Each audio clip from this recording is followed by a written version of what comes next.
நீங்கள் கேட்டுக்கொண்டிருப்பது HelpAge India Thamaraikulam முதியோர் கிராமத்தில் இருந்து ஒலிக்கும் கடல் வாணி. இந்த நிகழ்ச்சி மூத்த குடிமக்கள் தயாரித்து வழங்கும் அனுபவம். மேலும் ஹெல்பேஜ் இந்தியா கடலூர் ப்ராஜெக்ட் தலைவர் திரு வேணுகோபால் ராமலிங்கம், ஹெல்பேஜ் இந்தியா கடலூர் இயக்குனர் டாக்டர் திரு சத்யபாபு மற்றும் கடல்வாணி ரேடியோ டெக்னிக்கல் பர்சன் திரு மனோஜ்குமார்.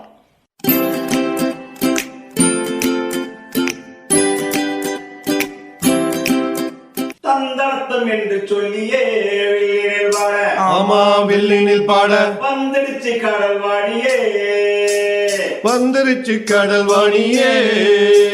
நல்ல நல்ல கருத்துக்களா நாங்களும் தினமும் பாட, சொல்ல வந்த கருத்துக்களா நீங்களும் தினமும் கேட்க, நீங்களும் தினமும் கேட்க. வந்துடுச்சு கடல்வாணியே, வந்துருச்சு கடல்வாணியே.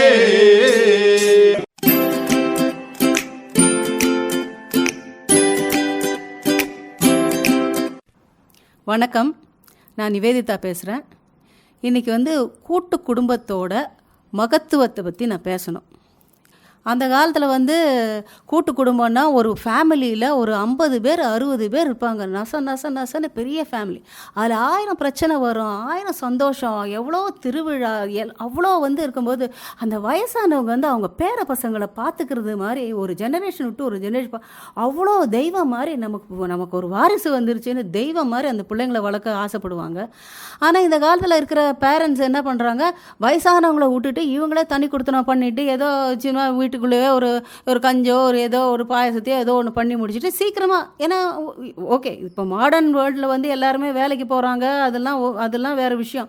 இருந்தாலும் நமக்குன்னு ஒரு எமோஷன்ஸ் இல்லையா, நமக்குன்னு ஒரு ஒரு ஒரு நம்ம பெத்த தாய் தகப்பன் நம்மளை இவ்வளோ தூரம் வளர்த்து இந்த லெவலுக்கு வச்சுருக்காங்களே. நம்ம பிள்ளைங்களை பார்க்குறதுக்கெலாம் விரும்ப மாட்டாங்க. அவங்க பிள்ளைங்கள பார்க்குறது தான் அவங்க ரொம்ப ஆசைப்படுவாங்க. நிறைய மருமகள் வீட்டில் இருக்கிறவங்க என்னென்னா இந்த பேர பசங்களை வச்சுட்டு தான் அந்த வயசானவங்கள த்ரெட்டன் பண்ணுறது, அதை விடாமல் பார்க்குறது, அந்த பிள்ளைகிட்ட பாசமாக இல்லாமல் பார்க்குறது, இது ஒரு விஷயம். அடுத்தது அம்மா வீட்டு சைடு அப்பா வீட்டு சைடுன்னு ஒன்று இருக்குது. எங்கள் அம்மா வீட்டில் தான் என் பிள்ளைங்களை நல்லா பார்த்துப்பாங்கன்னு அவங்க வீட்டில் விட்டுட்டு போவாங்க. இவங்க எங்கள் அப்பா வீட்டில் தான் என் பிள்ளைய கொண்டு போய் நல்லா பார்த்துப்பாங்கன்னு அங்கே சொல்லுவாங்க. அங்கே ஏதாவது பிரச்சனைனா இங்கே வரும், இங்கே ஏதாவது பிரச்சனைனா அங்கே வரும்.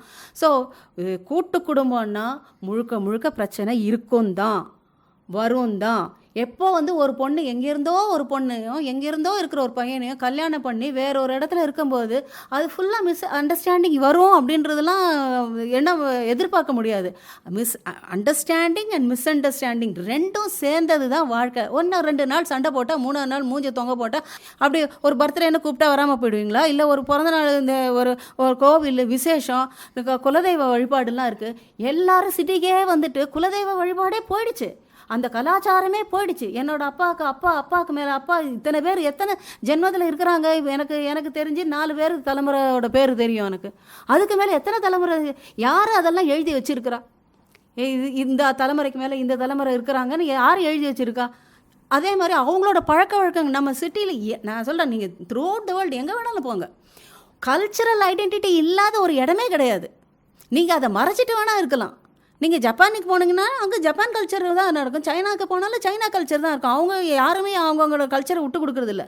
நம்ம வீடு, குடும்பம், நம்ம குலதெய்வம், வழிபாடு, சாமி முறை இதெல்லாம் பிள்ளைங்களுக்கு சொல்லி கொடுக்கணும். கலாச்சாரத்தை பிள்ளைங்களுக்கு சொல்லி, அப்போ தான் உன்னோட ஐடென்டிட்டியே அதை எஸ்டாப்ளிஷ் ஆக முடியும். இல்லைன்னா எல்லாம் ஒரே மாதிரி தான் இருப்பாங்க. எப்படி நீ ஒருத்தனை பார்த்து இவங்க பஞ்சாபின்னு சொல்கிறீங்க, ஒருத்தர் ராஜஸ்தானின்னு சொல்கிறீங்க, எப்படி சொல்கிறீங்க? ஒருத்தவங்க மடிசார் கட்டிட்டு வந்த மாமின்னு சொல்கிறீங்க, இல்லை ஒருத்தர் கண்டாங்கி சேலி கட்டிட்டு வந்த, அந்த ட்ரெஸ்ஸு கோடு இருக்குல்ல, ஒவ்வொரு ட்ரெஸ்ஸு கோடு தான் ஒரு ஐடென்டிட்டி. இவங்க போனால் சப்பாத்தி சாப்பிட்றவங்க அப்படின்னால அந்த ஃபுட் இஸ் அன் ஐடென்டிட்டி, அது ஒரு கலாச்சாரம். எனக்கு எவ்வளோ தான் சப்பாத்தியில் நெய் போட்டு பிசைஞ்சாலுமே அது வரட்டி மாதிரி தான் வரும். ஆனால் அது அவங்க பண்ணும்போது அது ஸோ இதெல்லாம் கைப்பழக்கம். நிறைய விஷயம் கைப்பழக்கம் இருக்குது, நிறைய விஷயம் மனசுக்கான ஒரு பழக்கம் இருக்குது, பக்தின்னு ஒன்று இருக்குது. அதெல்லாம் இல்லைன்னா உங்களுக்கு ஒன்றுமே, அதாவது எல்லாம் தறிகட்டு போயிடும். ஃபேமிலியிலேருந்து எல்லாமே தறிகட்டு போயிடும். Some kind of control should be there, some kind of identity, நான் யார் அப்படின்ற ஐடென்டிட்டி.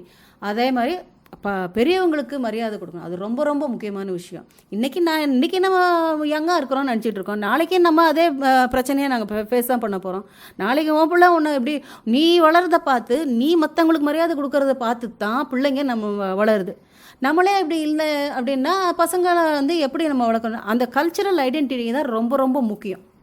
ஸோ இவங்கள்லாம் இந்தியாவிலேருந்து தமிழ்நாட்டிலேருந்து வெளியே போன ஜனங்கள்லாம் இருக்காங்களே, நம்மளை விட அவங்க தான் ரொம்ப கல்ச்சரை கீப்பப் பண்ணுறாங்க.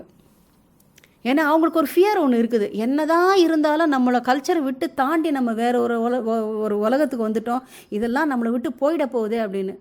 ஃபார் எக்ஸாம்பிள் எங்கள் பெரியம்மாவும் ரொம்ப காலமாக மலேசியா சிங்கப்பூரில் தான் இருந்தாங்க. அங்கே நான் போகும்போதும் நம்மலாம் ஒன்றுமே கிடையாது. அந்த அளவுக்கு ஒரு 10 நம்ம ஒரு விநாயகர் பொம்மை செஞ்சால் ஒரு சைஸில் செஞ்சால் அவன் 10 சைஸில் செய்வாங்க. தேங்காய் உடைக்க ஆரம்பித்தா லட்சக்கணக்கில், இந்த ஒரு தேங்காய் 2 தேங்காய் லட்சக்கணக்கில் தேங்காய் உடைக்கிறாங்க. ஏன்னா அவங்களுக்கு அந்த ஃபியர் இருக்குது. நம்ம ஊரை விட்டு ஊர் வந்துட்டோம், நம்மளோட கலாச்சாரத்தை நம்ம காப்பாற்றிக்கணுன்ற ஒரு ஃபியர் இருக்கிறதுனால அவங்க அதெல்லாம் ப்ராக்டிஸ் பண்ணுறாங்க. ஆனால் நம்ம இதிலே இருக்கிறதுனால நமக்கு தெரியல, நம்ம அப்பா இங்கே தான் இருக்கிறாரு, அவர்கிட்ட டெய்லி போய் காலைல விழுவாங்களான்னு. எனக்கே ஒரு நாள் நல்லா கட்டின நாளுக்கு காலைல விழுந்தா போதும்னு நம்மளாம் நினைக்கிறது இல்லையா? அதே மாதிரி தானே தவிர on any account we should not leave away our culture, our practice. நம்ம சாமி, நம்ம குலதெய்வம் அசிங்கப்படக்கூடாது. இன்றைக்கி வந்து மெட்ராஸில் வாழ்ந்துட்டு நம்ம இங்கிலீஷில் பேசிட்டா நம்ம இங்கிலீஷ்காரன் கிடையாது. We are not Englishmen, we are not foreigners, we are natives of India, modified. அதனால் கொஞ்சம் நஞ்சம் இருக்கிற கலாச்சாரத்தை நம்ம வளர்க்குறது நல்லது. அதுதான் நம்மளுடைய ஐடென்டிட்டி. அதனால் கூட்டு குடும்பமாக இருக்கிறது ரொம்ப நல்ல விஷயம். ஒருத்தருக்கு ஒருத்தர் உதவி செஞ்சுக்க முடியும். என்ன பிரச்சனைனாலும் அந்த வீட்டுக்குள்ளே எவ்வளோ ப்ராப்ளம், என்ன பிரச்சனை வந்தாலும் ஒருத்தருக்கு ஒருத்தர் விட்டு கொடுக்காம அவங்க பிரச்சனையை தீர்த்து யாராவது ஒருத்தர் தலைமையில் ஒன்றா சேர்ந்து வாழறது தான் வந்து நல்ல வாழ்க்கை. எங்கேயோ யார்கிட்டையோ நம்ம அட்வைஸ் கேட்குறோம். இப்போ ஆஃபீஸுக்கு வரேன், நிறைய பேர் இருக்காங்க, 10 பேரை பார்க்குறோம், நிறைய அட்வைஸ் கொடுக்குறாங்க. மரியாதைக்காக எனக்கு பிடிக்குதோ பிடிக்கலையோ அந்த அட்வைஸை நான் கேட்டுக்கிட்டு தானே இருக்கிறேன். அந்த மரியாதையை வீட்டில் கொடுங்களேன். அந்த மரியாதையை ஒரு அண்ணன் தம்பி எவ்வளோ பிடிக்காமல் சண்டை போடுற அண்ணன் தம்பி, அப்பா அம்மா தங்கச்சி எத்தனை பிரச்சனையாக இருந்தாலும் ஒரு நாள் காலில் சாஷ்டாங்க காலை தொட்டனா நேராக எல்லாருமே எழுந்துருவாங்க. காலை தொட்டால் எல்லாருமே மரியாதை கொடுத்துருவாங்க. முடிஞ்சிச்சு. இதுக்கு மேலே என்ன இருக்குது நமக்கு? அதுதான் நேட்டிவிட்டி ரொம்ப முக்கியம். கூட்டு குடும்பம் ரொம்ப முக்கியம். அதோட ஐடென்டிட்டியை மறக்காதீங்க. சொந்த பந்தங்களை விடாதீங்க, ரத்த பந்தங்களை விடாதீங்க. நல்லதோ கெட்டதோ நம்ம அட்ஜஸ்ட் பண்ணி வாழ தெரிஞ்சுக்கணும். அவ்வளோதான். நன்றி, வணக்கம்.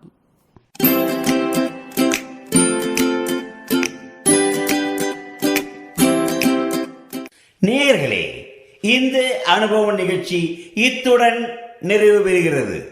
உங்களிடமிருந்து விடைபெறுவதற்கு முன் மூத்த குடிமக்களின், அதாவது சீனியர் சிட்டிசனின் உதவிக்கான டோல் ஃப்ரீ ஹெல்ப்லைன் எண்ணை உங்களுக்கு ஞாபகப்படுத்துகின்றேன். 145667. இந்த டோல் ஃப்ரீ எண் காலை 8 மணியிலிருந்து இரவு 8 மணி வரை செயல்படும். மீண்டும் அடுத்த அனுபவ நிகழ்ச்சியில் சந்திப்போம். நன்றி, வணக்கம்.